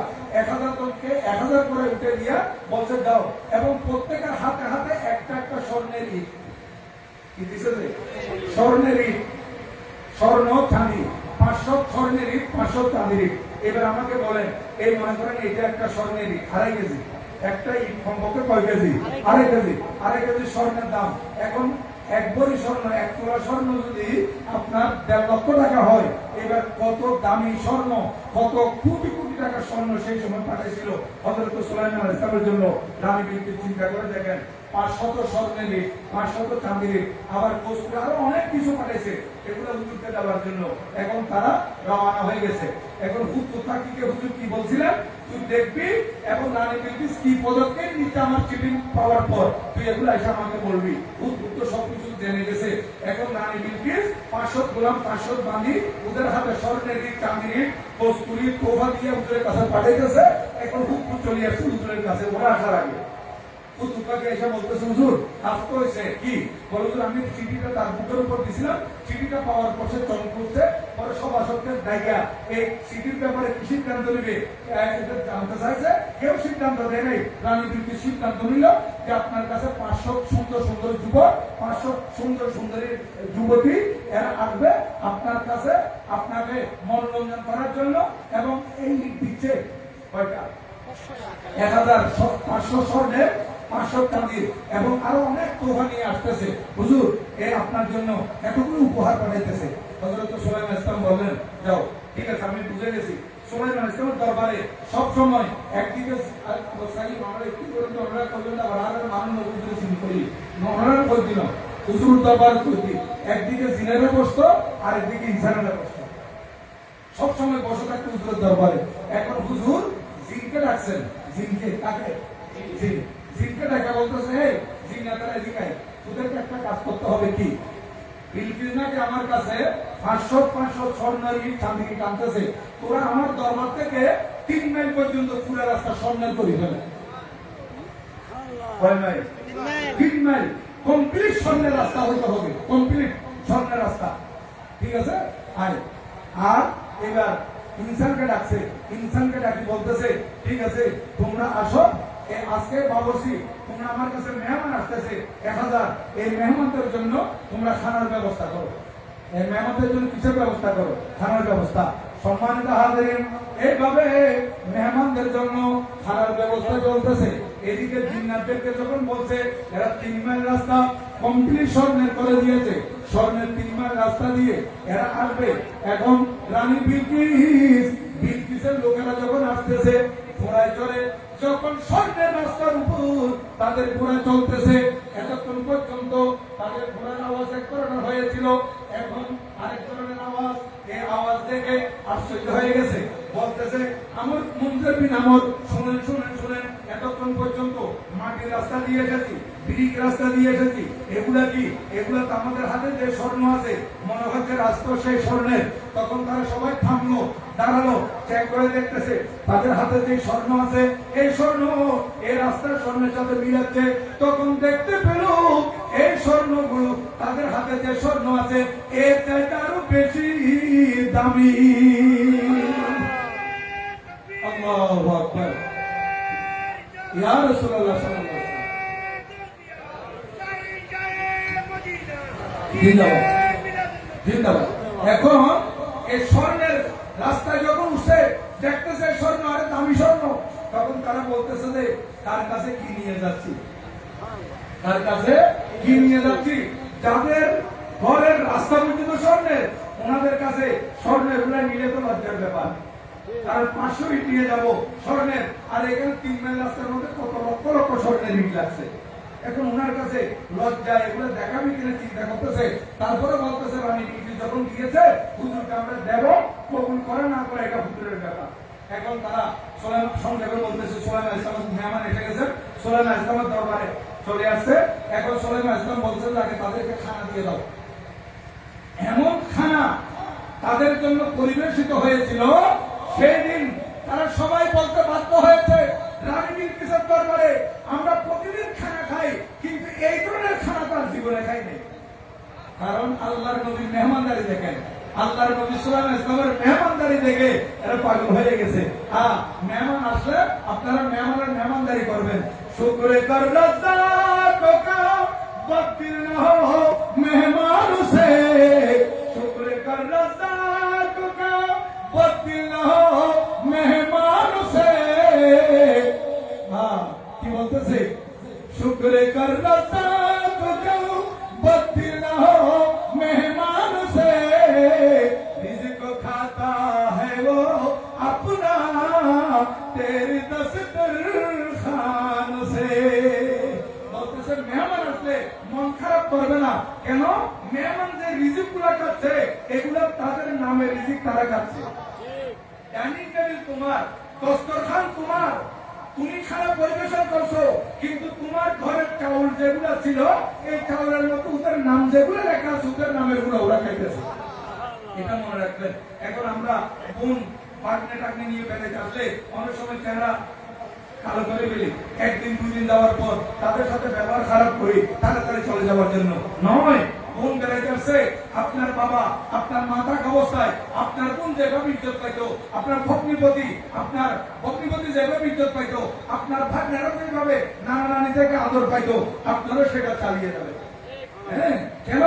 আপনার বোন, আপনার ভগ্নিপতি, আপনার ভাগ্নিরা এরা যে আসছে, আপনি বাজার থেকে যে চাউলের বস্তা আনছেন ওখানে তাদের নাম লেখা ছিল, দানা দানা পে লিখা है खाने वाले का नाम।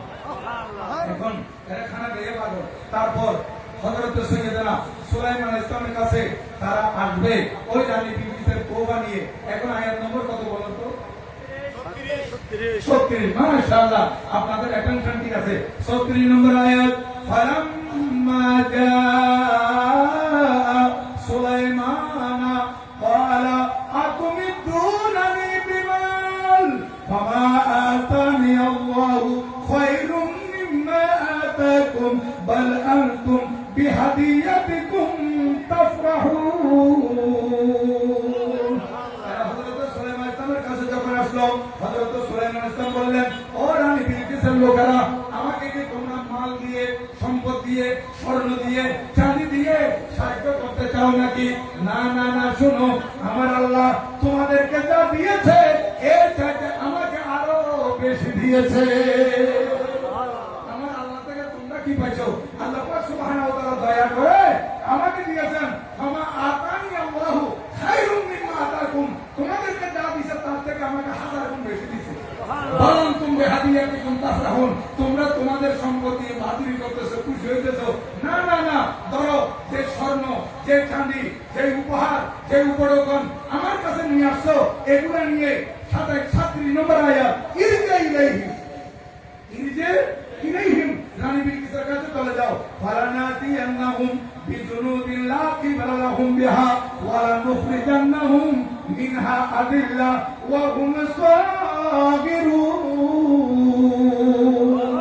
বলতেছে এগুলো নিয়ে চলে যাও, রানী বিলকিসকে বলো আমি তাদের মোকাবেলায় এমন সৈন্যদল পাঠাবো যে সৈন্যদলের মোকাবেলা তারা করতে পারবে না, বরং তারা লাঞ্ছিত হবে, অপমানিত হবে। এই কথা বলার পর তারা চলে গেল। চলে যাওয়ার পর সংক্ষেপ কথা, রানী বিলকিস যখন জানতে পারলো এরা চলে আসার পর এই একটা স্বর্ণ, একটা স্বর্ণেরই, একটা চাঁদিরই রানী বিলকিসের লোকেরা সুলাইমান ইসলামকে দিতে পারে নাই। তখন রানী বিলকিস বলতেছে, কিরে আমি যেভাবে পাঠাইছি এইভাবে নিয়ে আসিস? বলেন আমি কিনতেন না, আমি কি করব? তোমার দরবারে আপনার এই স্বর্ণ থেকে আরো দামি স্বর্ণ 3 মাইল রাস্তা আমরা অতিক্রম করছি। তখন রানী বিলকিস বুদ্ধিমতী ছিল। আল্লাহর কোরআন বলতেছে এই রানী বিলকিস তখনই বুঝে গেছে ইনি দুনিয়ার কোনো মানুষ নয়, উনি দুনিয়াবি কোনো মানুষ হলে, সাধারণ মানুষ হলে উনি আমার উপর অপরগুলো গ্রহণ করতো। কারণ মানুষের লোভ কখনো যায় না। এখন আমাকে যদি কেউ রেস্টিং করে দিতে দিতে 1 কানি দিল, 2 কানি দিল, 3 কানি দিল, একটা ফুল এরিয়ে দিল, আমি বলবো যে 60 থেকে আরো কিছু দেবো।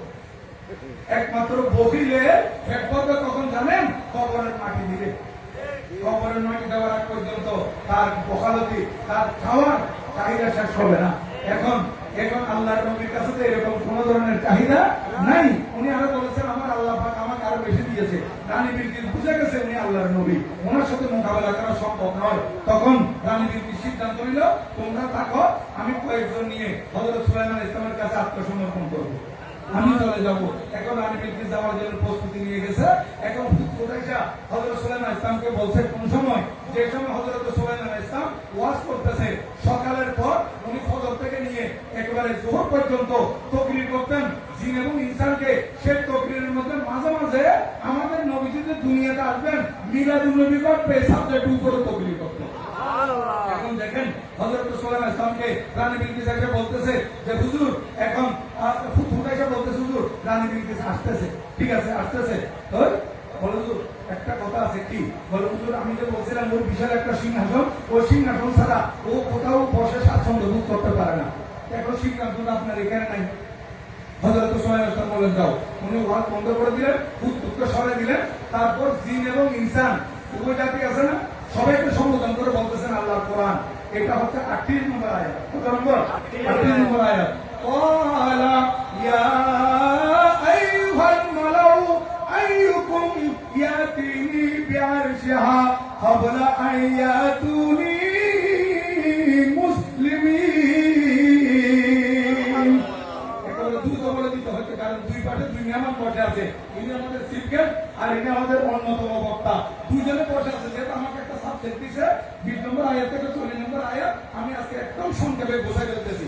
দেখেন, হযরত সুলাইমান আলাইহিস সালাম বললেন যে এই জিন এবং ইনসান তোমাদের মধ্যে আইয়ুকুম ইয়াতিনি বিআরশিহা, রানী বিলকিস আসতেছে 1300 কিলোমিটার অতিক্রম করে। কত? 1300 কিলোমিটার। মাইলে কম মাইল বলছিলাম, মনে আছে? 900 মাইল। এই 900 মাইল অতিক্রম করে রানী বিলকিস আমার কাছে আসতেছে। এই রানী বিলকিস আমার কাছে আসার আগে আগে উর্শি নাটকটা কে নিয়ে আসতে পারবে বলো? এবার 39 নম্বর আয়াত আসি গেছে। আমি 39 নম্বর আয়াত। ক্বালা ইফরিতুম মিনাল জিন্নি আনা আতিকা বিহি ক্বাবলা আন তাকুমা মিন মাকামিক ওয়া ইন্নী আলাইহি লাকাবিয়্যুন আমিন। ইনসান থেকে কেউ দাঁড়ায় নাই, জিন থেকে জিনের সর্দার। এই ইফরিত মানে এটা জিনের সর্দার। তার নাম কেউ কেউ লিখেছেন জাওয়ান। এই জাওয়ান নামক জিন তত্ত্ব এ দাঁড়ায় গেছে, বলতে শুধু আমি আনবো আর কি। অহংকার করছে, প্রহার করছে, কারণ সে বড় শক্তিশালী জিনের সর্দার। সে দাঁড়িয়ে গেছে, হুজুর আমি নিয়ে আসবো, কতক্ষণ সময় লাগবে? হুজুর আনা আতিকা বিহি ক্বাবলা আন তাকুমা মিন মাকামিক। হুজুর আপনি এই ওয়াশার করে উত্তর তার 2-2.5 ঘন্টা আছে। এই 2-2.5 ঘন্টা ওয়াশার করে আপনি মাহফিল করে উঠে যাবেন। আপনি উঠার আগে আগে নিয়ে আসবেন। সুবহানাল্লাহ বলেন। মাহফিল শেষ করে উঠার আগে আগে নিয়ে আসবো, এবং এটার জন্য আমি শক্তিশালী। ওয়া ইন্নী আলাইহি লাকাবিয়্যুন, আমি এটার ব্যাপারে শক্তিশালী, আমি আনতে পারবো। তাহলে কি করবো বলেন? অহংকার কি করছে? অহংকার পতনের মূল। আরো বলতেছে আমিন, আমানতদার। হুজুর এখানে হিরে জগৎ মনিমুক্ত আছে, আমি একটাও নেব না। এটা কথা অনেক লম্বা আছে, এই এতটুকু মধ্যে শেষ করলাম। হযরত সুলাইমান আলাইহিস সালাম বললেন, এই তুমি বসো, তুমি অহংকার করছো। তারপর বলতেছে এইবার কে আনতে পারবে?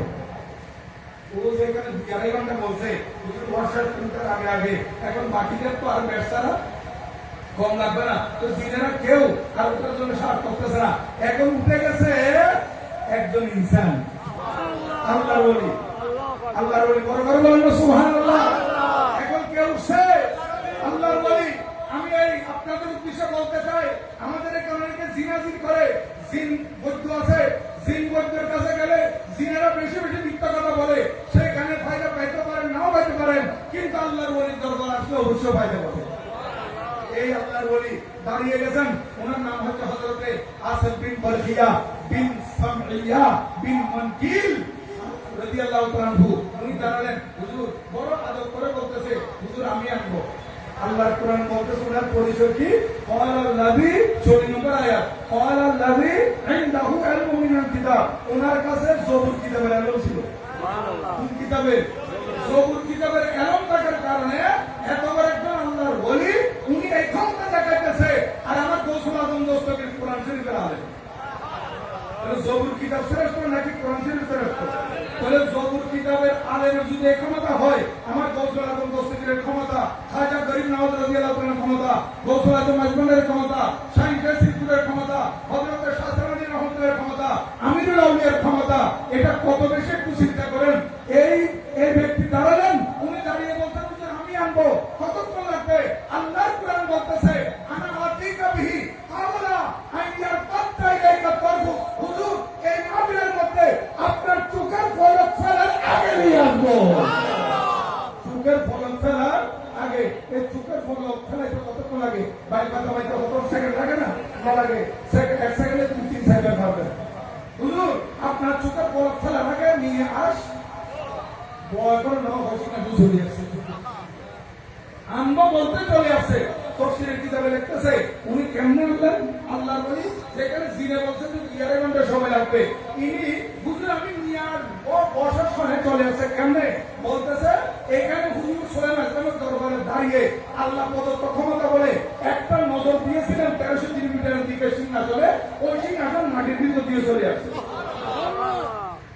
তাইলে ওনার যদি এই ক্ষমতা হয়, আমার কৌশল স্পিকারের ক্ষমতা আর দুটি গুণ বেশি বলেন না।